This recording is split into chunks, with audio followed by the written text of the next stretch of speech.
할렐루야. 하나님께 영광 돌립니다. 법궤 5번째 시간입니다. 먼저 기도합니다. 하나님 영광과 감사를 하나님께 올려드립니다. 온 마음으로 하나님을 사랑합니다. 성막론의 말씀들이 깊이 있게 알려져서 하나님과 만나는 시간 되게 하옵소서. 온 영과 온 마음과 온 육체를 회복시키시고 주를 사모하여 주의 음성 듣기 원하는 주의 백성들 여기 있사오니 저들 가운데 하나님의 위로와 은혜가 넘치게 하시기를 원합니다.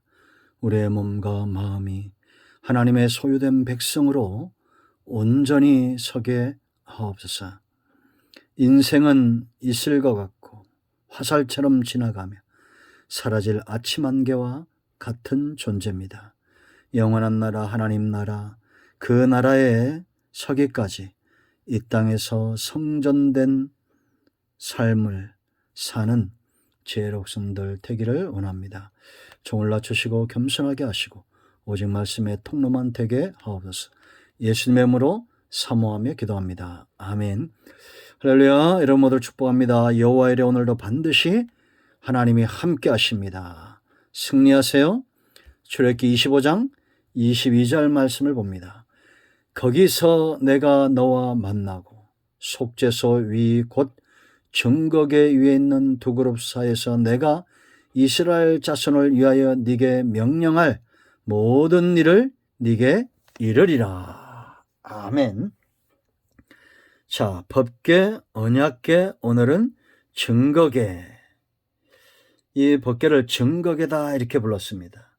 여러 곳에서 이렇게 표현하고 있는데요. 법궤뿐만 아니라 장막을 증거 장막 민수기 17장 8절에 그랬고 또 십계명을 증거판 그랬습니다. 16장 출애굽기 16장 34절 또 22장 16절 말씀을 보면 오늘 읽은 그 위에 구절이죠. 내가 네게 줄 증거판을 궤 속에 둘지며 그랬습니다. 뭘 증거할까요?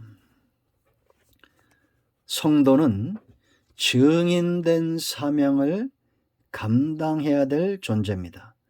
증인은 누가 증인입니까?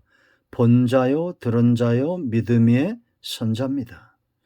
내가 보지 못하고 듣지 못하고 확신하지 못하는 것들을 전하면 그것은 거짓말쟁이가 되는 겁니다. 또 증인이 왜 중요하냐? 진실, 진리, 이것의 증인이기 때문입니다.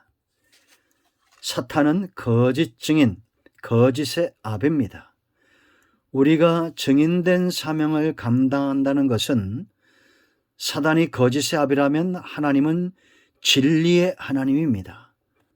진리의 여호와 되십니다. 진실하신 분입니다. 그러므로 우리는 마땅히 진실된 증인의 삶을 감당해야 됩니다. 그러면 여러분 누가 진실된 사명을 감당하겠습니까? 하나님에 대해서 진실에 대해서 알아야 됩니다. 그래서 이 증거궤는 하나님이 우리에게 어떤 진실된 모습을 보이시는지를 분명히 보여주고 있다 이렇게 보시면 됩니다. 여러분 이 안에 상자입니다. 상자. 이제 우리가 그 법궤 내용물들을 통해서도 보겠지만 이 안에 뭐가 있었습니까? 만나가 있었고 아론의 쌍난 지팡이 있었고 돌비가 있었습니다. 그런데 이것은 전부 하나님의 은혜의 역사요 사랑의 역사란 것에 대해서 우리는 의심치 않습니다. 이스라엘 백성들을 사랑해서 만나를 주셨습니다. 이스라엘 백성들을 사랑해서 아론에게 권위를 주시고 그를 대제사장 삼아서 축복의 통로가 되게 하신 거예요. 이스라엘 백성들의 죄성 있는 죄인들에게 십계명, 계명을 주심으로 그들을 보호하시기를 원하신 겁니다. 그런데 이것을 범죄로 바꿨습니다. 그렇지 않습니까? 이 은혜와 사랑을 민수기 21장 4절 6절 말씀 보면 이 만나를 박한 식물이다. 출애굽기 16장 13절로 36절에서는 이들이 처음 먹고는 이것이 무엇이냐 해서 만나라 했는데 이걸 박한 식물이라 했다는 거예요. 범죄죠. 아론의 쌍난지팡이 왜 등장합니까? 민수기 17장에서 모세와 아론의 권위에 대적하는, 곧 하나님의 권위에 대적하는 자들이죠. 그들에게, 이 범죄한 이들에게 하나님은 아론의 지팡이에 싹이 나게 하시죠. 계명, 돌비, 우리가 잘 알죠. 우상숭배한 후에 깨트려집니다. 이걸 뚜껑으로 덮었습니다. 법궤 안에 넣고 뚜껑으로 덮고 그 스랍들, 천사들이 있는 그 뚜껑 위에 제물의 피가 뿌려집니다. 대속이죠. 그래서 은혜의 보좌가 됩니다. 증거, 뭘 증거합니까? 하나님의 사랑을 증거합니다. 예수님이 십자가에 죽으심으로 그 피의 공로를 의지하여 우리의 모든 죄가 사함을 받는 것입니다. 그러므로 우리는 마땅히 증인된 사명을 감당해야 된다라는 것입니다. 하나님은 독생자 예수님을 아낌없이 이 땅에 보내셔서 그 피를 뿌리게 하시고 그 피를 볼 때에 재앙이 넘어가는 겁니다. 모든 생사하 복은 하나님께로부터 오는데 죄를 지은 자들에게는 화가 임하겠죠. 그런데 문설주와 임방에 피가 발라졌을 때 넘어갔던 것처럼 성령 시대를 살고 있는 저와 여러분은 예수님을 믿음으로 하나님의 은혜를 범죄로 바꾼 우리의 모든 죄가 사함을 받고 하나님의 재앙이 넘어간다는 거예요. 그러므로 성도는 증인된 사명을 감당해야 되고 이 법궤 앞에서, 증거궤 앞에서 하나님의 큰 사랑, 하나님은 사랑이시다, 이 실존을 경험할 수 있어야 됩니다. 하나님은 사랑이십니다. 우리가 하나님의 사랑이신 하나님을 만나지 못하고 어떻게 증인된 사명을 감당하며 신실한 하나님을 만나지 못하고 어떻게 신실하신 하나님을 증거하며 능력 있는 하나님을 우리가 알지 못하고 체험하지 못하고 능력의 하나님을 어떻게 증거하며 창조 되신 하나님 앞에 내가 피조물인 것을 깨닫지 못하고 어떻게 그 하나님을 증거하며 하나님의 은혜를 죄로 바꾸고 내가 사함을 받은 속죄의 은총에 대해서 체험이 없이 우리가 증거한다면 허황된 것이 될 겁니다. 여러분, 본 자가 말하는 것과 들은 자가 말하는 것이 다르고 보지 못하고 듣지도 못한 자가 말하는 것과는 전혀 다른 겁니다. 왜 전도가 안 됩니까? 실감나게 해보세요. 여러분 시장 가보세요. 떨이 파시는 장사꾼들 골라 하면서 장사하는 사람들 보세요. 사람들이 몰려듭니까? 안 몰려듭니까? 몰려들죠. 그 몇 푼의 돈을 위해서 장사하는 사람들도 얼마나 전심과 진액을 쏟아붓습니까? 그러니까 그것이 팔리는 거예요.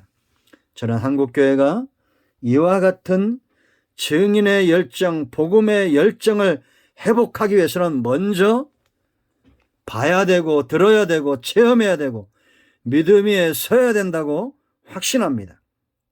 그래야 증인된 사명을 감당할 수 있는 겁니다. 여러분, 히브리서 11장에 나온 사람들을 묵상해 보세요. 그들의 특징은 뭡니까? 전부 믿음의 사람들인데 믿음의 사람들이라는 것은 그들이 보고 들었다라는 겁니다. 그러므로 증인된 사명을 실감나게 감당할 수 있었던 거예요. 모세가 바로의 궁궐의 그 모든 보화와 권위를 다 내려놓고 공주의 아들이며 칭한 왕자의 신분도 내려놓고 하나님의 백성들과 고난받기를 즐거워했던 이유가 뭡니까? 그가 하나님을 만났기 때문입니다.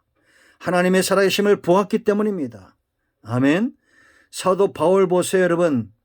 그가 가졌던 모든 것들을 다 배설물로 여기고 주님을 향하여 푯대 삼고 달려갔던 이유가 뭡니까? 의의 면류관, 생명 면류관 바라보고 다메섹 도상에서 주님을 만났기 때문입니다. 오늘 이 말씀을 보세요. 내가 그곳에서 너를 만날 것이다. 거기서 내가 너와 만나고 속죄소위 곧 증거계 위에 있는 두 그룹 사이에서 내가 이스라엘 자손을 위하여 네게 명령할 모든 일을 네게 이르리라. 속죄소, 피가 뿌려진 곳입니다. 은혜의 보좌입니다.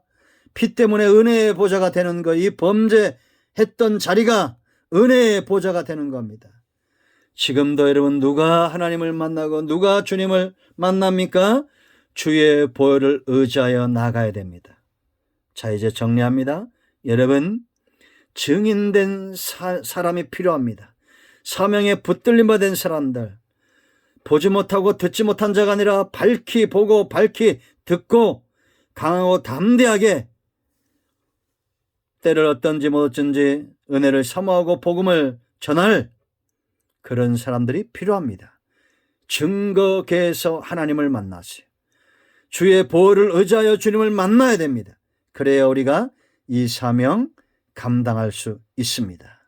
우리 모두가 증거하시는 하나님을 배웠고 또한 증인된 사명을 감당하는 우리 모두가 되기를 축원드립니다. 아멘. 기도합니다. 예수 그리스도의 이름을 의지하여 기도합니다. 이 말씀대로 되게 하여 주시옵소서. 우리 가운데 병든 자, 마음이 상한 자 치유하시고 회복시키시고 예수 그리스도의 이름을 의지하여 승리케 하옵소서. 예수님의 이름으로 사모하며 축복하며 취하며 기도합니다. 아멘. 예수님의 이름으로 선포합니다. 모든 질병은 치유되며 병만은 떠나가며 문제는 예수 그리스도의 이름으로 해결될지어다. 아멘.